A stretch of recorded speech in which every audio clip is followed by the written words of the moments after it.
Okay, hi guys, it's Courtney, and today is Monday, December 30th, 2019. So tomorrow's New Year's Eve, and then January 1st is the first day of a new year. So I think this video is very relevant and timely for what's about to happen. Everybody is setting their New Year's resolutions, intentions, whatever you want to call them, but a lot of people, including myself, are doing vision boards now. So I had an idea to do this video because I read a book. It was called The Source by Dr. Tara Swart.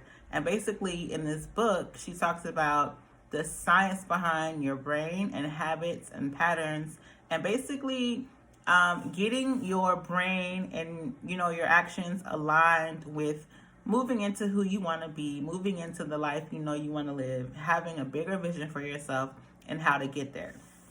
So I want to title this video like the 3 main tips to use when you're going to be making your vision board this year.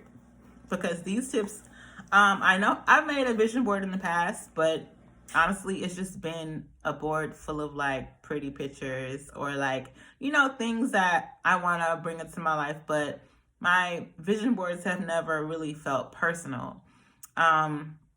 They felt maybe a little rushed because vision board parties are very trendy and popular. So maybe you gather together with some people and you put some words and symbols on a board, but it's never felt personal. So I'm hoping that this video can help y'all understand, one, the science behind using a vision board as it relates to your brain and images, and how our minds need to take in images to be able to have that action manifest for us, but also just some new tips, some fresh new tips.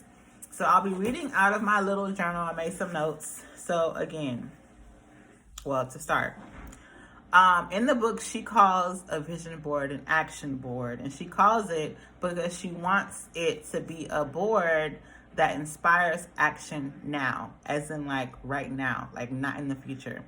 I know personally I have made vision boards in the past where it's like, okay, someday I'll get there, but I took no real action to get me to the point to where I needed to go.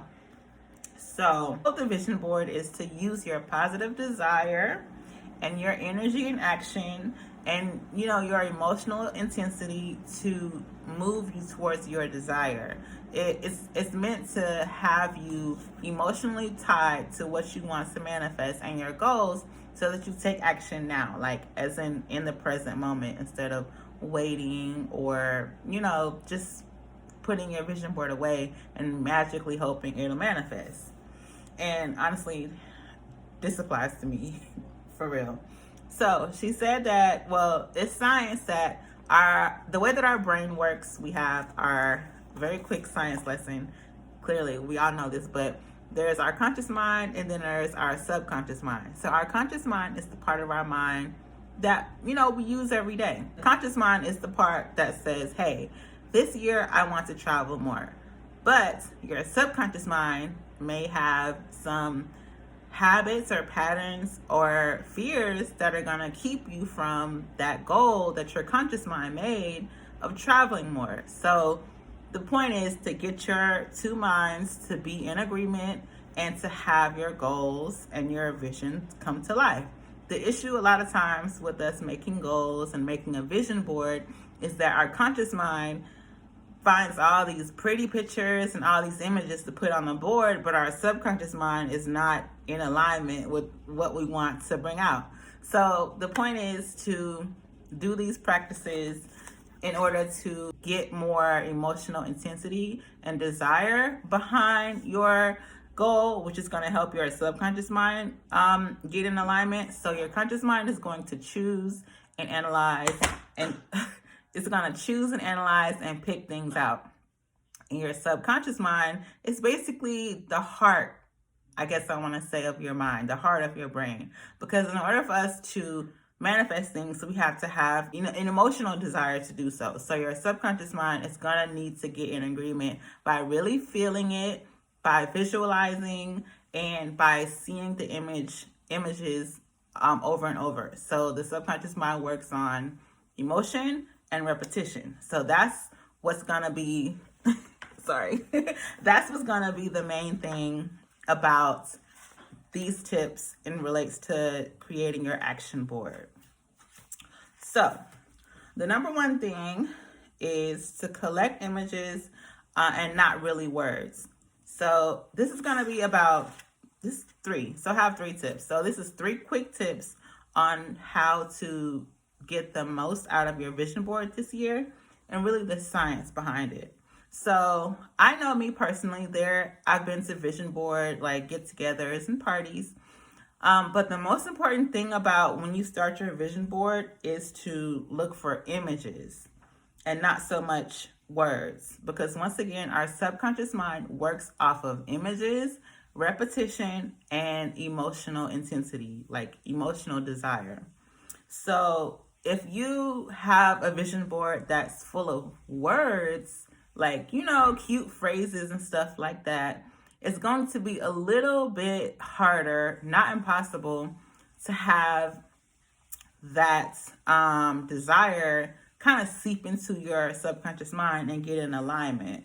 So this makes sense because of the way that we dream. So if you've ever had a weird dream and you dreamed about something that you saw or you watched on TV, that's the way that your subconscious mind works. It works in images and feelings. So that's also another reason why when you have a dream, your emotions in the dreams are intensified. Like you're either so happy, scared, nervous, and then you kind of wake up with that feeling lingering. So that's the most important part, is that the subconscious mind is going to need images to be able to, kind of relate a little more and get on board with your conscious mind.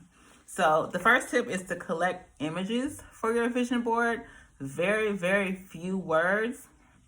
In the book, she says that if you want to make a specific amount of money, or you have a goal that is related to numbers or anything like that, she says that should be the only time when you have words or letters on your vision board, is if you have a specific amount of money that you want to make. Collect your images. And she also says not to rush. So it's very, very, very important that your board is authentic to you and very personal to you.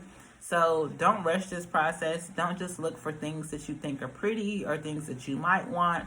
You should be very clear and intentional about what you want to put on your vision board.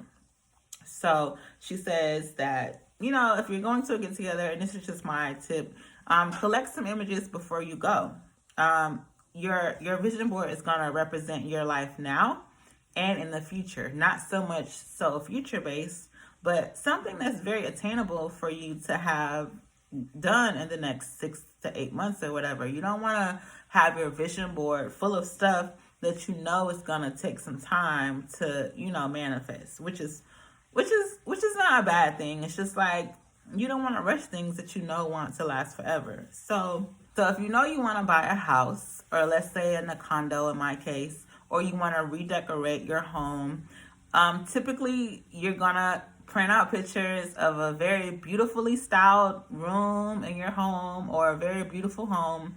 That's cool, but the way that your mind works is, of course, you're going to see a house that you want. That's going to be cool, but let's say, what is your reason for wanting that home? Is it, a sense of security, a sense of safety, a sense of just place of your own, a sense of ownership, a sense of building wealth if you want to acquire real estate? So tip is to find some other images that relate to that goal. So I have a house on my vision board, but I also have rocks for a rock to me is gonna stay stable. It's gonna stay secure. Water can go over it. Wind can be going everywhere. It's gonna snow. The rock is still gonna be solid. So that's an example of creating a vision board where the images are kind of abstract, if that makes sense. So the images are gonna be abstract and not so literal.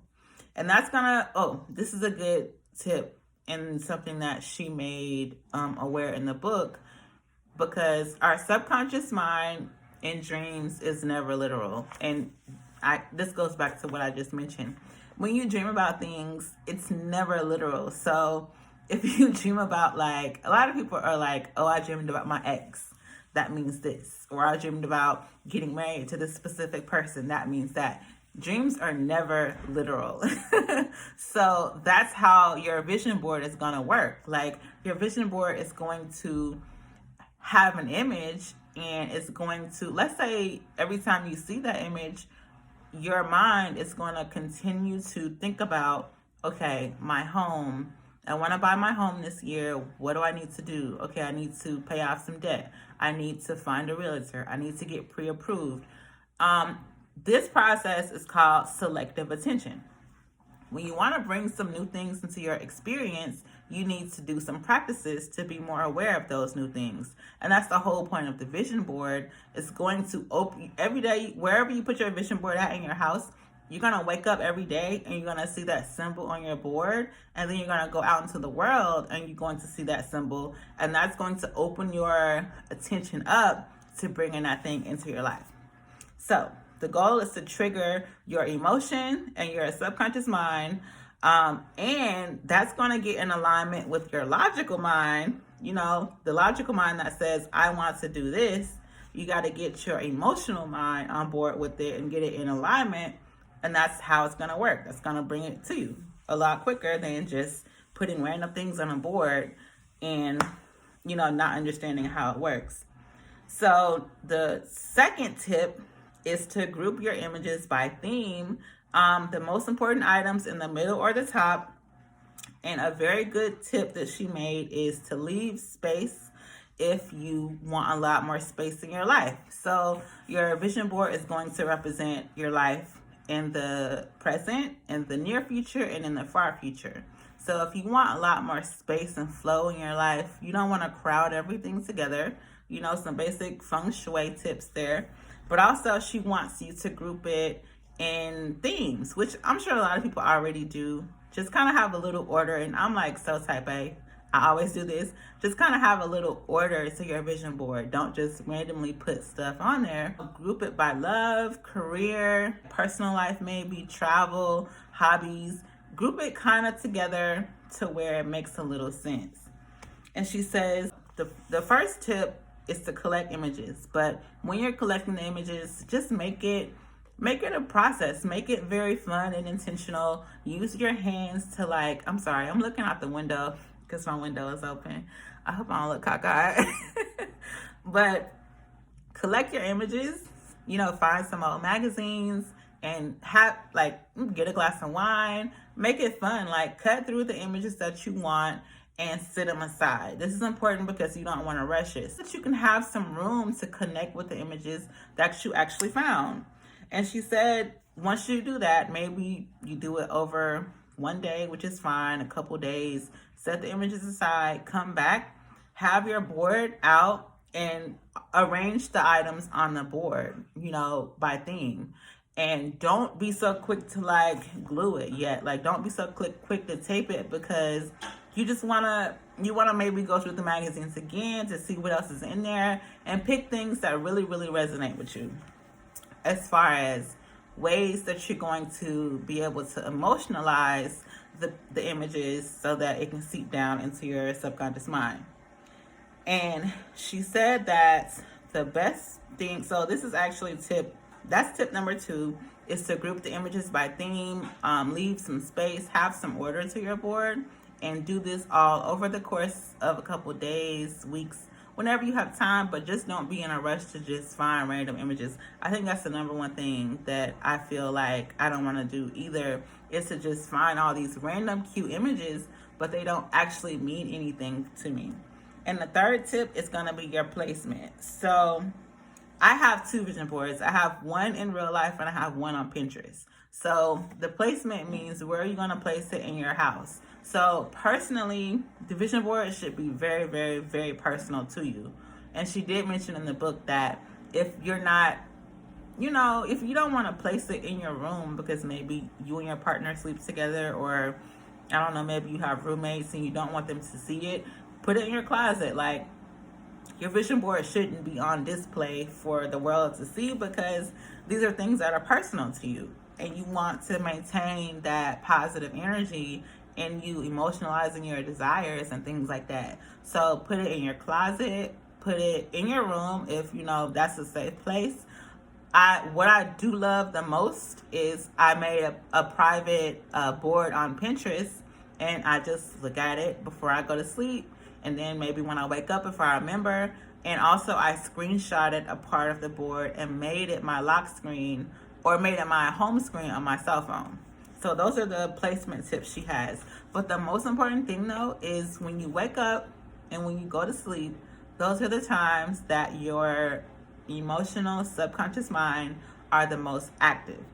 Of course, outside of when we're sleeping, but you want to place your vision board in a place to where you're going to be able to access it during one or two of those times, whether you're waking up and you're glancing at it, whether it's like in your room somewhere, the actual board, or you're going to glance at it on your phone before you go to sleep, or somewhere like that. So place it somewhere that is kind of safe, you know, protect the energy of your vision, of your action board, and place it somewhere that is going to be of access to you, but still personal to your space. So that was a really quick video. I swear this is probably one of the quickest videos ever because I talk so much, but I'm just really trying to get this information out, and I hope it makes sense to y'all. Again, this is the time to create your vision board, write down your list of goals for this year. But the purpose of this is to inspire. The purpose of your vision board should be to use your brain to inspire you to take action now and to bring more of those things into your experience. So again, the first tip for the vision board was to collect images, not really words or phrases, with the exception of numbers. And then number 2 was to take your time and to group the images by theme and to organize your board in a way to it makes sense to you and it's personal to you. And the third tip is to place it somewhere where you're going to see it every single day, multiple times a day, because we want to get our logical mind in alignment with our emotional mind, and that is going to have us emotionalize it and manifest our deepest desires in this year of 2020. So I hope y'all enjoyed the video, and I'll link to the book because it's such a quick book. You can listen to it. I listened to it in like a week. It's super actionable. It gives you tips so that you can, you know, live your best life. Hope to see y'all next time. Bye.